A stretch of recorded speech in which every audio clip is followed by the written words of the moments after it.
அந்த லட்சுமாதேவி அம்மை நாராயண பொருளாக தன்னுடைய நாயகனோடு பாதம் விழுந்து கேட்ட காரணத்தால் அந்த நாயகிக்கு மகாவிஷ்ணுவாகிய நாராயணமூர்த்தி திருவாய் மலர்ந்து சொப்புகின்றார். ஆகவே அந்த லட்சுமாதேவியை பார்த்து தேவி சத்திய சிவமும் தான் உதித்த அந்த காலமதில் எத்திசையும் நாம் இருவேர் பிறப்பதிலும் ஏகம் ஒரு பரமானது இம்மந்தருவாயில் சக்தி வளைந்தது. சக்தியில் சிவன் தோன்றி சிவத்தில் சக்தி தோன்றி சக்தியில் நாதம் தோன்றி நாதத்தில் விந்து தோன்றி விந்துவில் விட்டு தோன்றி ருத்திரர் மகேஸ்வரர் உலகம் அண்டபிண்டமெல்லாம் தோன்றியதே அறிவாயாக அறிவேன் என்று சொல்கின்றார்.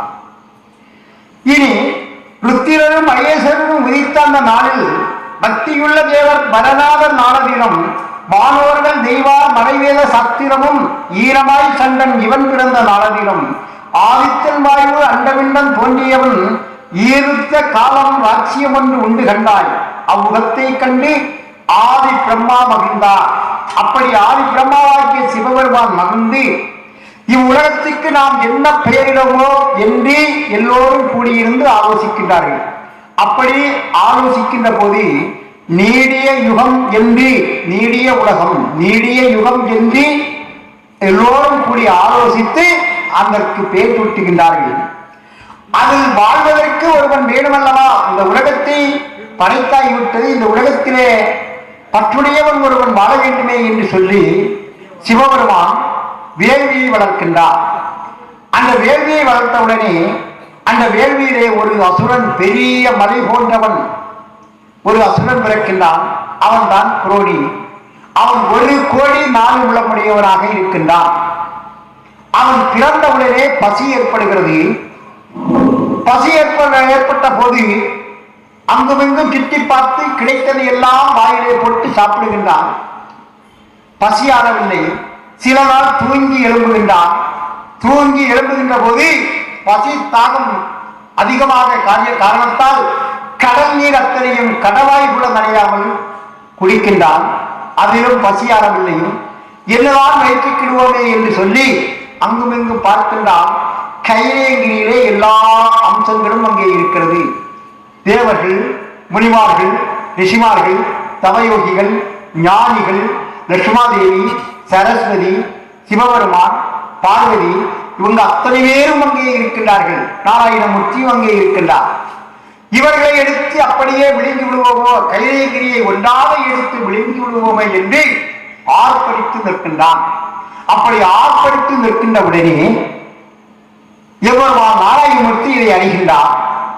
அவர் அந்த இடத்தை விட்டு கடந்து மண்ணுலகத்திலே வந்து ஆதி சிவத்தை நோக்கி தவம் இருக்கின்றார். அப்படி ஆதி சிவத்தை நோக்கி தவம் இருந்தவுடனே சிவபெருமான் தவத்திலே தோன்றி திருமாலாகிய மகாவிஷ்ணுவே வைத்துலா, என்னை நோக்கி தவம் இருப்பதற்கு காரணம் என்ன என்று கேட்டார். உடனே அவர் சொன்னார், அன்றுதான் கோபாக்கினி குண்டத்திலே வேள்வியிலே வளர்ந்த அந்த அரக்கன் பொல்லாதவன், அவனால் இந்த நாட்டுக்கும் நமக்கும் எல்லோருக்கும் கேடு வருகிறது, அவனை அழிப்பதற்கு எனக்கு வர வேண்டுமே என்று கேட்கின்றார். எல்லாம் அறிந்த இறைவன், தெய்வம், பரம்பொருள், பிதா, கத்தாதி கத்தன், அல்லாஹ் என்றெல்லாம் அழைக்கப்படுகின்ற அந்த தெய்வம் சொல்லுகின்றது, திருமாலே, இந்த குரோணியை அழிக்க முயல்வது சரியல்ல. அப்படியே அவனை அழித்தால் 6 துண்டுகளாக வெட்டி போட வேண்டும். அப்படி 6 துண்டுகளாக வெட்டினால் 6 துண்டுகளும் பிறப்பெடுக்கும். அவனுடைய ஒரு துளி ரத்தம் கீழே விழுந்தால் ஒருவன் உனக்கு எதிரியாக தோன்றுவான். ஆகவே இதை விட்டுவிடுங்கள் என்று சொல்லி பார்த்தார். விடுவாரா? படைத்த குருவல்லவா, பரிணாமம் சொன்னதுண்டால் கிடத்தை மிக காக்க தருணம் உதவி செய்வார் அல்லவா?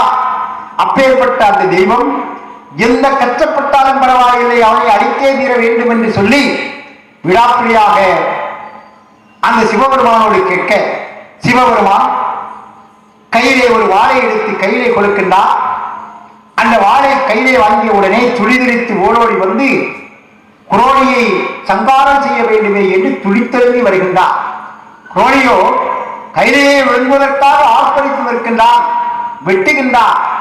6 துண்டுகளாக அப்படி ஆட்படுத்தி நிற்கின்ற போது தலையிலே வெட்டுப்படுகின்றது. தலை ஒரு சொந்தமாக போகிறது, 2 கால்கள் 2 துண்டாக போகிறது, கைகள் 2 துண்டாக போகிறது, இந்த மாறு உடம்பு ஒரு துண்டு, அப்படி 6 துண்டுகளாக கீழே விழுகிறது. அந்த உலகின்ற போது பாய்கின்ற உதவத்தை பெரிய பிப்பாய்களிலே பிடித்து புலம்போல் குண்டு வெட்டி அதிலே புதைக்கின்றார். அவன் புதைத்து விட்டு அந்த குரோணி அதை குண்ட அந்த குளம்போல் குண்டு வெட்டி அந்த குண்டு அந்த குளத்திலே போட்டு மூடி அந்த குண்டுக்குள்ளாலே போட்டு மூடி விட்டு நிறுத்திவிட்டு அந்த குரோணி அழிவதோடு அந்த உலகத்தையும் அழிக்கின்றார். அந்த குரோணி அழிவதோடு நீடிய யுகத்தை அழிக்கின்றார் எம்பெருமான். அழித்துவிட்டு அந்த குரோணியினுடைய பிண்டம் புதைத்து வைத்த பிணமேற்றிலிருந்து நீடிய யுகம் கழிந்தால் வருவது சதுரயுகம் என்று சொல்லக்கூடிய உலகம். அந்த சதுரயுகத்திலே குரோணியுடைய துண்டை எடுத்து உருப்படைக்கின்றார். இன்று குரோணி முறையிலே உருப்படைப்பது அன்னே அகிலத்தில் சொல்லப்பட்டது. அப்படி அவனை பிறவி செய்து இவன் எப்படி பிறந்தான்? 400,000 முழங்கள் நாடும் அவன் கரங்கள். 400,000 முழம் அவனுடைய கரங்கள், 300 கால் கை வேல்கள் துதி போலே யானையினுடைய தும்புக்கை வண்ணத்தில் அவனுடைய கைகள் இருக்குமா. உடை தோல் உடம்பு உருவறியாத மாமாவியாக இருப்பான். படைத்தோரை அறியா பாதி என்று கூட அறிய மாட்டான்.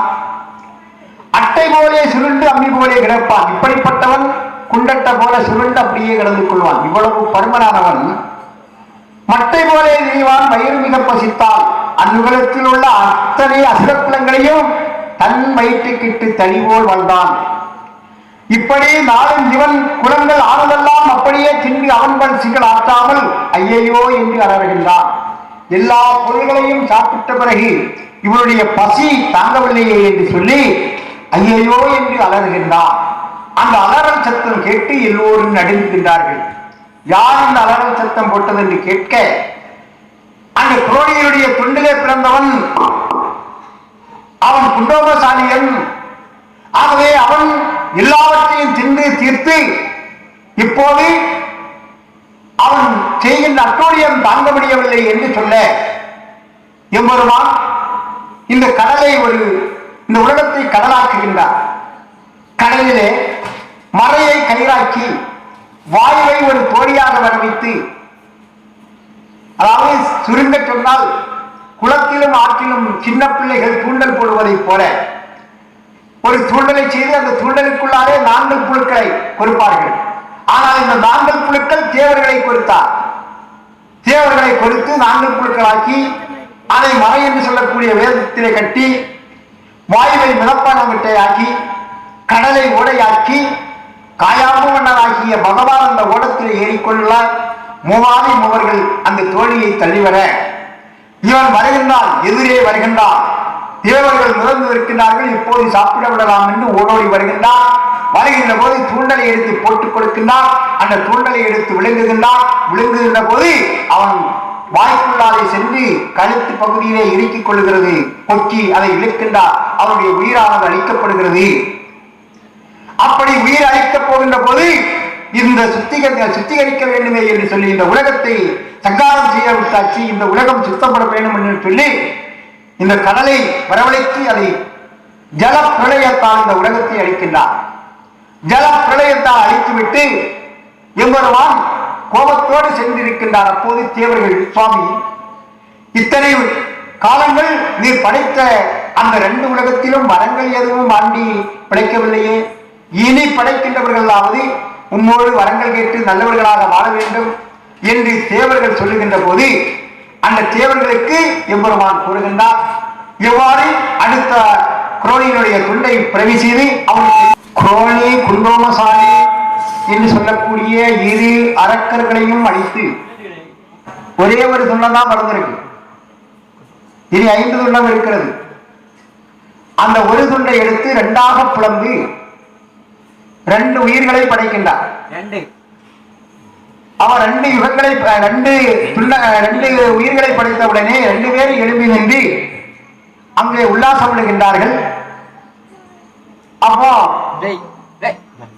சிவபெருமான் அவர்களுக்கு பேர் சூட்ட வேண்டுமே என்று ஆலோசிக்கின்றார். அப்போது திருமாலாகிய மகாவிஷ்ணுவாகிய நாராயணமூர்த்தி தடுத்து, இவர்களுக்கு பேர் சூட்ட வேண்டுமே என்று சொன்னால் ஆதி கைலாசத்திலே சுருதிமணி என்று சொல்லக்கூடியவன் தவம் செய்து தவம் நிறைவேறக்கூடிய நேரமாகி கொண்டிருக்கிறது. அவனுடைய தவத்தை அழித்து வர இவர்களை விட்டுவிட்டு அவர்கள் தவத்தை அழித்து வந்தால் இவர்களுக்கு பேர் சுட்டி கேட்கின்ற வரங்களையும் கொடுக்கலாம் என்று சொல்ல, உடனே இந்த இரு அசுரர்களையும் அந்த சுருதிமணியினுடைய தவத்தை அளிப்பதற்காக அனுப்புகின்றார். சுருதிமணியும் அங்க தவம் செய்து தவத்திலே வெற்றி பெற வேண்டுமே என்று எண்ணிக்கொண்டிருக்கின்றார். ஓடோடி சென்று இவர்கள் கோபத்தோடு அவனை தூக்கி கடலிலே எரிய வேண்டுமே என்று ஆர்ப்பணித்து நிற்கின்ற போது அந்த சுருதிமணி சொல்லுகின்றான், ஏனடா நான் இருந்த இந்த தவத்தை நீங்கள் இடர் செய்கின்றீர்கள். என்னை எடுத்து இந்த கடல் மேலே போட்டாலும் நான் ஒரு மந்திர புரக்கனாயாக மாறி திருவாராகிய மகாவிஷ்ணுவாகிய நாராயணமூர்த்தியினுடைய பக்கத்திலே சேர்ந்திருப்பேன் என்று சொன்னார். இந்த உங்களையும் ஒக்க ஒரு காடாக்கி உங்களை சுட்டரிப்பேன் என்று சபிக்கின்றார்.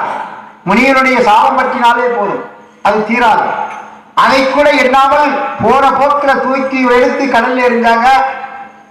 அந்த சுருதிமணியும் ஒரு மந்திர புறக்கணையாக ஒரு அம்பாக மாறி எம்பெருமானுடைய பாதத்திலே சென்று பணிந்தது. அவ்வாறு இருக்க இவர்கள் வந்து எம்பெருமானை சுற்றி இந்த சாபத்தை வந்து நமக்கு பற்றாமல் இருக்க பல வரங்களை கேட்கின்றார்கள். கேட்ட வரங்களை அத்தனையும் கொடுக்கின்றார்கள். வானலோகம், மலைலோகம், மேலோகம் என்று சொல்லக்கூடிய 3 லோகத்தையும் அடக்கி ஆள வேண்டும். இதில் உள்ள ஒரு ஆயுதத்தாலோ உங்களாலோ என்னை கொல்ல முடியாது, படைத்த தெய்வத்தால் கூட அழிக்க முடியாத வரம் கேட்கின்றார். அவன் அத்தனையும் கேட்ட வரத்தை சிவபெருமான் கொடுக்கின்றார். அவனுக்கு தில்லை மல்லானன் மல்லோசிவ வாகனன் என்று சொல்லக்கூடிய பெயரையும் சுட்டி ஊரிலே சென்று நீங்கள் வாழுங்கள் என்று மன்னாதி மன்னர்களாக வாழ வைக்கின்றார். இவர்களுக்கு வேண்டிய பணிபற்றாளங்கள் எல்லாம் கொடுத்த மாதிரி கொடுத்தார்.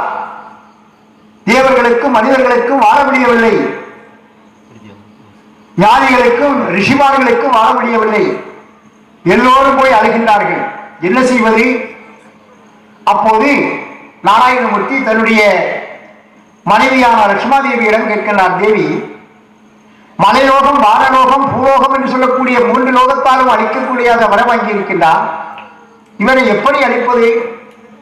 ஏதாவது வழி இருக்கிறதா என்று கணவன் மனைவியோடு கேட்கின்றார். அப்போது இந்த மனைவி, சுவாமி, இந்த 3 உலகத்தாலும் உள்ள எந்த ஒரு ஆயுதத்தாலோ மக்களாலோ அழிக்க முடியாது என்றுதானே வரம் வாங்கி இருக்கின்றார். இதை கடந்து கடல் லோகம் என்று சொல்லக்கூடிய ஒரு உலகம் இருக்கிறது அல்லவா, அதிலே 5 தலை நாகத்தின் மேலே பள்ளி கொண்டிருக்கின்றாரே பரந்தாமன், என் அண்ணன், அவரால் அழிக்க முடியாதா? ஆகவே அவரை முறையவிடுங்கள் என்று சொல்ல அவரும் முறையவிடுகின்றார். எம்பெருமானை காட்சி கொடுக்கின்றார். கேட்டார், அவ்வளவும் கொடுத்தார். தருணம் வருகிற போது அந்த மந்திர புறக்கணையாக இருந்த அந்த முனிவனுடைய சாபம் நிறைவேறுகின்ற போது அந்த மந்திர புறக்கணையால் இந்த தில்லைமல்லானன் மல்லோசிவ வாகனன் என்று சொல்லக்கூடிய 2 அரக்கர்களையும் கொண்டு விடுகின்றார். யாரை? அந்த முனிவன் கொள்கின்றார். மந்திர புறக்கணையாக இவர் ஏவுகின்றார். அவன் அப்படியே சாய்த்து விடுகின்றான். அப்படி அவனை சந்தானம் செய்துவிட்டு எனக்கு வைகுண்டம் சேர்வதற்கு வழிதர வேண்டும் என்று சாந்தி வளர்த்து கொடுக்கின்றார். சூரனுடைய சிரசை மிக அறுத்து வாலிமனில் விட்டறிந்து வாலி சுனையாடி மலரோடு அடிவணங்கி வைகுண்டம் ஏக வேண்டுமே என்று அந்த சுருதிமணி கேட்கின்றார். பலமான குண்ட பதவி அந்த மந்திர புறக்கணையாக வந்த அந்த முனிவருக்கு கொடுக்கின்றார். அவ் யுகத்தை வாயன் அன்றி அழித்து ஈசரிடம் செவ்வாக நின்று செப்பினார் ஈஸ்வருடன் இன்னும் ஒரு யுகத்தை இப்போது படைக்க வேண்டுமே என்று சிவபெருமானோடு நாராயணமூர்த்தி சொல்ல எவ்வாறு உலகத்தை படைக்கின்றார்கள் என்பதை வாசகத்தின் வாயிலாக அறிவோமாக. தோழியினுடைய ஒரு துண்டை 2ஆக பிளந்து உயிர் கொடுத்து இரு அரக்கர்களை பிறவி செய்ய வைக்கின்றார். இரு அரக்கர்களும் இறந்து சூரன், சிங்கமுகாசூரன், சூரபல்வன் என்று சொல்லக்கூடிய இரு அரக்கர்களாக பிறக்கின்றார்கள். இதுவரையிலும் நீடிய யுகம், சதுர யுகம், நெடிய யுகம் என்று சொல்லக்கூடிய 3 யுகங்களுடைய வரலாறுகளை கேட்டீர்கள். சுருக்கமாக இந்த 3 யுகங்களும் எந்த புராணங்களிலும் காணப்படாது. அல்லது ரிக்வேதத்திலோ, அஜுர்வேதத்திலோ, சாமவேதத்திலோ, அதர்வண வேதத்திலோ காணப்படாது. இனி பகவத்கீதையிலோ, ஞானக்கோர்வையிலோ, அல்லது வலங்கமாலையிலோ, அல்லது விபலியத்திலோ, அல்லது பிரம்மசூத்திரத்திலோ, அல்லது சாஸ்திரத்திலோ, அல்லது 18 வகையான பிராணத்திலோ காணப்படாது. ஏனென்றால் இல்லாதது என்று சொல்லி அவர்கள் மறைக்கின்றார். உண்மை வரலாறை தெளிவுபடுத்துவதற்குத்தான் ஐயா இந்த அகிலத்திரட்டு அம்மானி என்று சொல்லக்கூடிய உலக ஜாதகத்தை இது முக்காலங்களை கூறுகின்றது. அப்படிப்பட்ட உலக ஜாதகம் நமக்கு கையிலே தந்திருக்கின்றார் என்று சொன்னால், அந்த காலகட்டங்களிலே வேதத்தை பற்றி அறிந்து கொள்ள முடியாது, வேதத்தை சொல்லக்கூடாது, வேதத்தை படித்தால் நாம் கேட்கக்கூடாது. மறைந்திருந்து சில பேர்கள் கேட்டார்கள், அவர்களுடைய காவிலே ஈயத்தை காட்சி ஊதினார்கள். அந்த கொடுமை அக்காலத்திலே நடந்தது. ஈயத்தை காட்சி காத்துல ஊதினா காது கேட்குமா? தாங்கிக் கொள்ள முடியுமா? இப்படிப்பட்ட நிலையிலே தான் எம்பெருமான் வெளிப்படுத்தி இந்த அகிலத்திரட்டை நமக்கு தந்திருக்கின்றார்.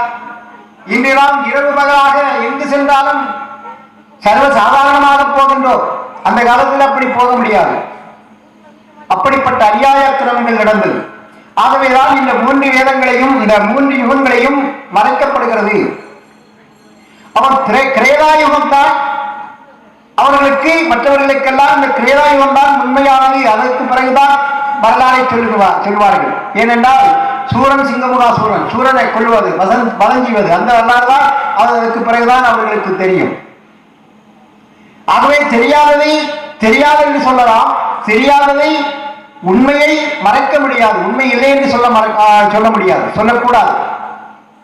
அதற்காகத்தான் இந்த அகிலத்திரட்டை வரிசைப்படுத்தி சொல்லுகின்றார். யாருக்கு சொல்லுகிறார்? அகிலத்திரட்டு யாருக்கு சொல்லப்படுகிறது? யாராவது சொல்லுங்க. அகிலத்திரட்டு அம்மானை யாருக்கு சொல்லப்படுகிறது?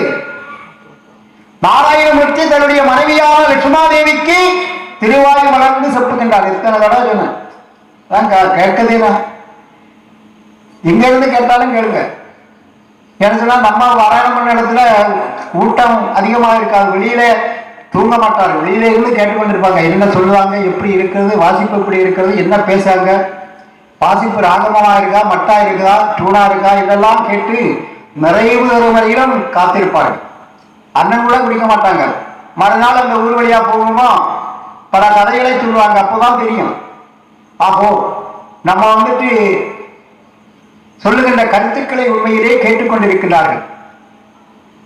அப்படி அந்த சூரபத்மன், சிங்கமுகாசூரன் என்று சொல்லக்கூடிய இரு அரக்கர்களை பிறவி செய்து அவன் கேட்ட வரங்களை பெற வேண்டுமே என்று சொல்லி இவர்கள் 2 பேரும் செப்புக்குடம் நிறுத்தி அதிலே எலுமிச்சம்பழம் வைத்து அதன் மேலே ஊசியை நாட்டி ஒற்றைக்காலிலே நின்று தவம் செய்கின்றார்கள். அவன் தவம் செய்து கொண்டிருக்கக்கூடிய வேளையிலே இறைவன் காணவில்லை என்று சொல்லி ஒருவன் அந்த அக்கினி குள்ளத்திலே விழுகின்றான், ஓவாக்கினி குள்ளத்தில் விழுந்து சாகின்றான். மற்றவன் தன்னுடைய 50 சிரசுகளோடு பிறந்தவன் 50 சிரசிலே ஒன்றென்றாக அப்படியே தேங்காய் திரும்பி எடுப்பதை போல தூக்கி திரும்பி அப்படியே போடுகின்றான். போட்டு அவனும் தற்கொலை செய்யக்கூடிய நிலையிலே இருக்கின்ற போது எம்பெருமான் காட்சி கொடுத்தார். என்ன வரம் வேணும் கேளுகின்றான். பார்த்தா பக்கத்தில் நிற்கக்கூடியவங்க எல்லாம் சுற்றி பார்க்கின்ற போது பிரம்மதேவன் இருக்கின்றான். பிரம்மதேவனுக்கு எத்தனை முகம்? 4 முகம். உன்னாலும் 5 முகம் உள்ளவர்கள் தன்னாலும் கொள்ளக்கூடாத வரம் வேண்டும் என்று கேட்டார். அப்படியா, சரி என்று சொன்னார். அப்ப 5 முகம் உள்ளவர்கள் தன்னாலும் சாகக்கூடாது என்று சொல்லி வரம் கேட்டான் அல்லவா? தந்திருக்கின்றேன். உலகத்தில் பண்ணி வைத்த எந்த ஒரு ஆயுதத்தாலும் சாகக்கூடாது, தேவர்களாலோ மனிதர்களாலோ நரல்களாலோ சாகக்கூடாது, அப்படியே தந்திருக்கின்றேன், வைத்துக்கொள் என்று சொன்னான். அப்போ எல்லா வரங்களையும் பற்றி அச்சதிக்கு பாடல்களை வீரர்களாக்கி படைக்கின்றார். சன்னியாசிமார்களை பெரும் படையாக படைக்கின்றார். இவர்களை எல்லாம் படைத்து இந்த உலகத்திலே வாழ வைத்து அவன் நல்லவனாக வாழவில்லை, கெட்டவனாக வாழுகின்றான். மக்களுக்கு மட்டுமல்ல, தேவர்களுக்கும் ரிஷிமார்களுக்கும் ஞானிகளுக்கும் தவயோகிகளுக்கெல்லாம் தொந்தரவுபடுகின்றான். அவன் எல்லாம் இவருடைய சொல் கேட்டு நடக்க வேண்டும். அவர்கள் வீட்டு வேலைக்காரர்களை போய் வயத்தில் நடத்த அவன் பார்த்தாரு. எல்லாருக்கும் போய் விரையப்படுகின்றார்கள். நாராயணமூர்த்தி பார்க்கின்றார், என்ன செய்வோம் என்று. அப்போதுதான் பார்க்கின்றார், அம்மை சக்தியோடு கேட்கின்ற போது சக்தி வேளாக சமைகின்றார்.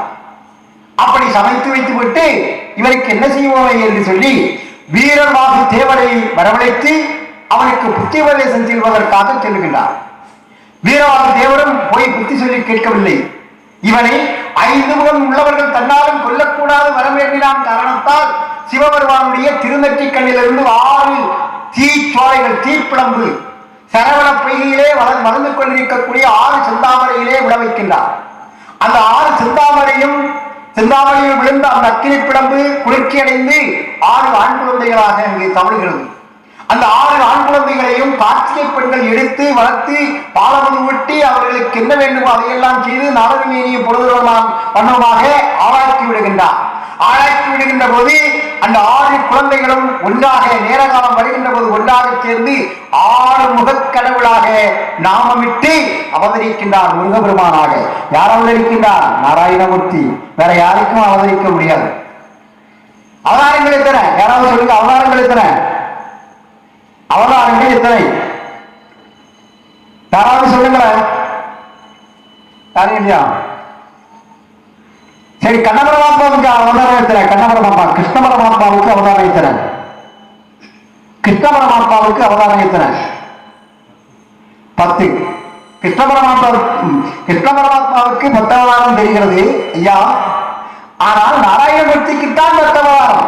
கிருஷ்ண பரமாத்மா 9ஆம் அவதாரம். கிருஷ்ண பரமாத்மாவுக்கு அவதாரம் எடுக்க தகுதி இல்லை, எடுக்க மாட்டார், எடுக்கக்கூடாது. தெய்வம் ஒன்றாகத்தான் இருக்க வேண்டும். ஏதாவது இப்படிப்பட்ட கருத்துக்களை சொல்லும் வந்தால் மற்றவங்களுக்கு எல்லாம் வேதனை உண்டாகும். அதனால வேதனை உண்டானாலும் பரவாயில்லை, சரியாருக்கு உபதேசம் செப்பி இருக்க வேண்டும். நாம் அறிந்து கொள்ள வேண்டும். நாராயணமூர்த்தி தான் 10 அவதாரம் எடுக்கின்றார். அவருக்குத்தான் எடுக்க முடியும். அது சிவபெருமான் தில்லையிலே வரலாறு பின்னால் வருமானு சொல்வேன். தில்லையிலே நடனமாடுகின்ற போது அவர் சொல்லுவார், யாருக்காருக்கெல்லாம் பிறவி என்று அவரே சொல்வார். வைகுண்டம் பிறப்பதற்கு பல 100 ஆண்டுகளுக்கு முன்னால் கையிலே சிவபெருமான் தாண்டவமாடுவார். அப்போது சொல்வார், நாவன் முறையாக்கு நற்பிறவி ஒன்றுவத்தான் வேதன் தனக்கு பிறவி 1000 வெண்டரலாம் மாதனுக்கு பிறப்பு 10, சீதாதேவிக்கு 10, தொண்டவனுக்கு பிறவி 1 என்று சொல்வார். இவனுக்கு இறப்பு பிறப்பில்லை.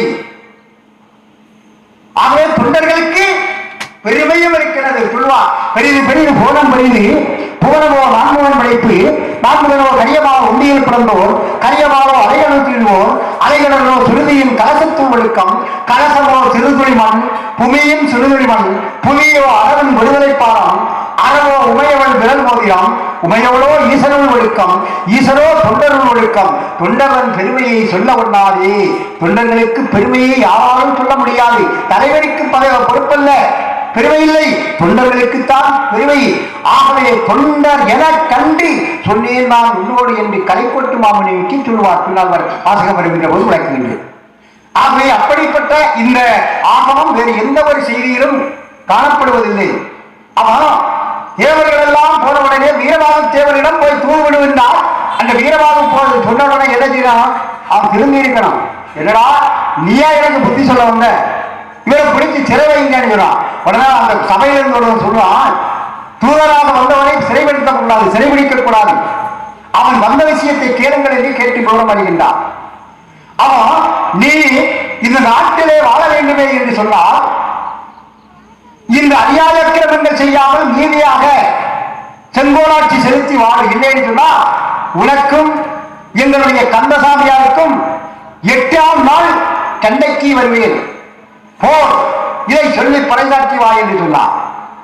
உன் கந்தனுக்க ஒரு வடிவத்தை எனக்கு தெரியும்.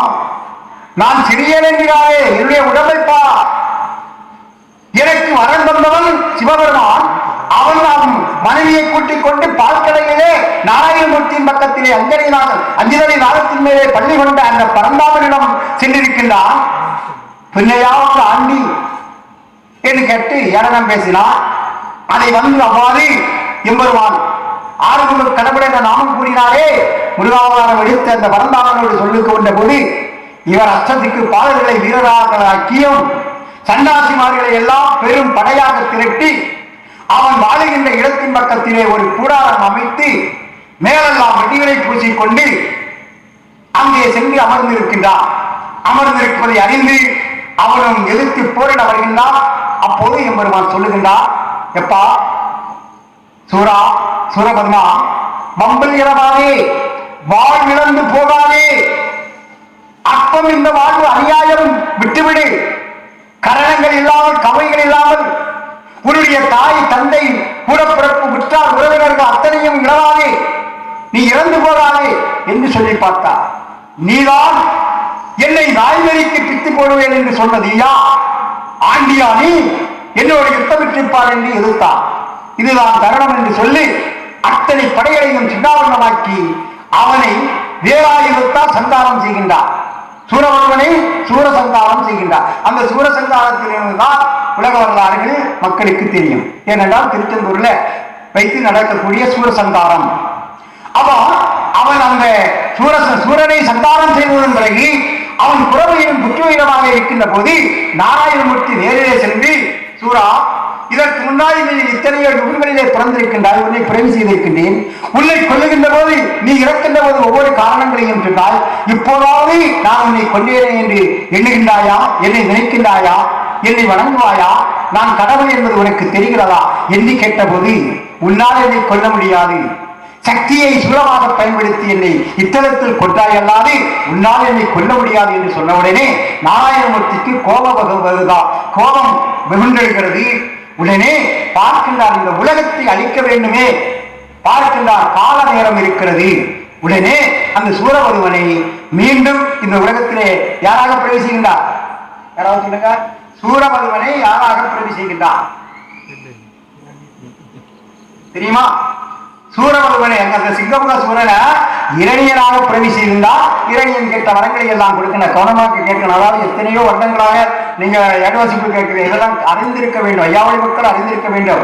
ஐயாவளியில இல்லாதது எந்த ஒரு வழியிலும் இல்லை, ஐயாவளியில அகிலத்திற்குள்ள இல்லாதது ஆனால் சுருக்கமாக இருக்கிறது. இதை அறிய வேண்டுமே என்றால் பல நூல்களை கற்று தெரிந்து கொள்ள வேண்டும். பல நூல் அறிந்த எவர்களும் அவர்கள் பக்தியுடன் எக்காலமும் இருந்து ஆழ்வார் என்று சொல்லுகின்றார்.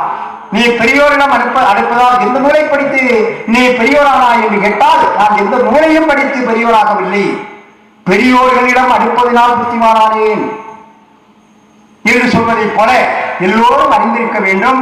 இந்த இரணியனை எவ்வாறு பிரவி செய்து இரணியனை எவ்வாறு சங்காரம் செய்கின்றார் என்ற வாசகத்தை கேட்டு சூரனை சங்காரம் செய்திட்டு எம்பெருமான் திருச்செந்தூர் பதியிலே வந்து சிம்மாசனத்தில் அமர்ந்திருக்கின்ற இடம் வரையிலும் இந்த வாசகம் வாசிக்கப்படும். ஆகவே இந்த வாசகத்தை நீங்கள் கவனமாக கேளுங்கள் என்று கேட்டுக்கொண்டு வாசகத்தை வாசிப்போமாக. இந்த சேனல் உங்களுக்கு பிடித்திருந்தால் சப்ஸ்கிரைப் பண்ணுங்க, மறக்காம ஷேர் பண்ணுங்க. ஐயா உண்டு.